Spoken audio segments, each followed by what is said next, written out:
Excellent. Okay, here we are. So, my name is Veronica Josha. I'm not sure how many of you know me, but I'll make a very quick introduction about myself.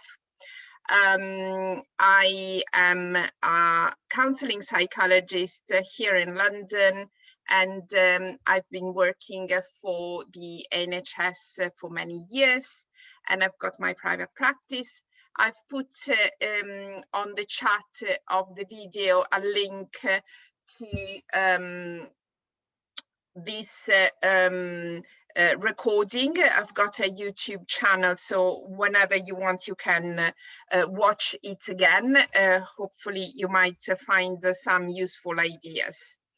I started my career as a criminal lawyer, and then I came here in London many years ago, and I retrained as a psychologist. And Nadia is hosting me, has been hosting me last month. It was great fun to share some ideas, and I'm doing this again, and I'm hoping to do this once a month to entertain you with a few insights about psychology. So let's start from the title. Says January is the month of good intention.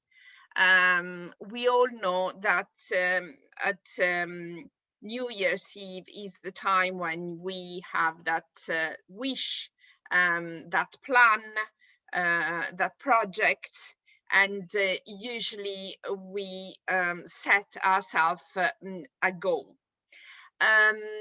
Now, this is a little bit of house working, I will be recording, and also write on the chat whatever question you want me to answer.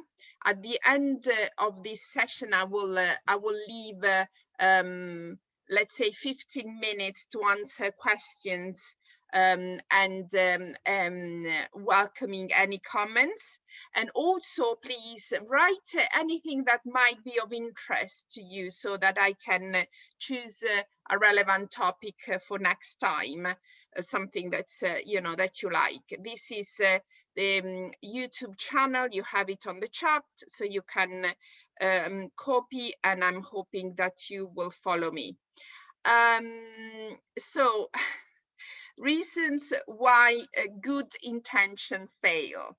So I would like, first of all, the way that I want to structure this talk is to tell you a little bit about research. I am passionate about research. We, as psychologists, we are asked to do a piece of research when we study, but this is something that it stays with us. So I read a lot of my colleagues' research in different fields, and I think the findings are always very interesting. So I will tell you a little bit about the research. I will tell you why the good intentions, they usually fail, and what we can do about it later on during the session. So don't worry, nothing is lost yet. First of all, the big question is, do you know yourself? Most of us rank ourselves above average at everything from driving skills to personality traits. Usually we think that we are the best driver ever that is out there. We think that we are compassionate, generally good people, and we attribute ourselves a lot of positives that we might not have.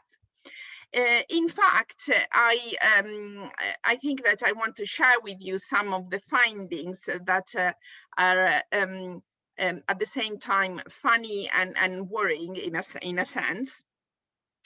There is a 2018 study which was called the better than average effect. There was a systematic survey of American belief about people's intelligence. and about 70% of men declared that they were above average, and 60% of women.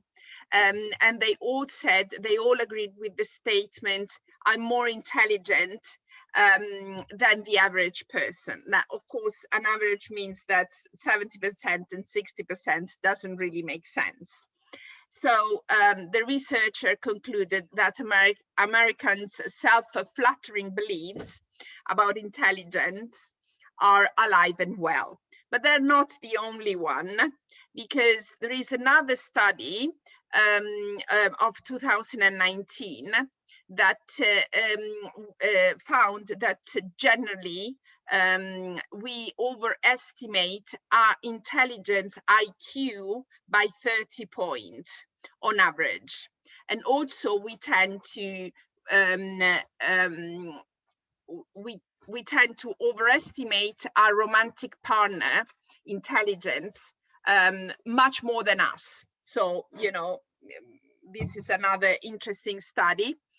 And also another study in 2018, also it was a study done among students who had scored less than 50% on one exam, and they predicted that they would get an average of 69% the following time they would do the exam, whilst when they compare the result, they just were under 37%. So generally speaking, we are not very good estimating our abilities. Also, other people don't help us correct our biases. Too often from feedback from employees and employers and family or friends, the feedback is vague, is overly positive, and this is also another piece of research accordingly to a recent research done at the state in the United States. There is a misconception. People believe wrongly that boosting self-esteem is going to boost the performance, but this rarely happens. And so it can really become a problem. What the good news is that it's not that we are bad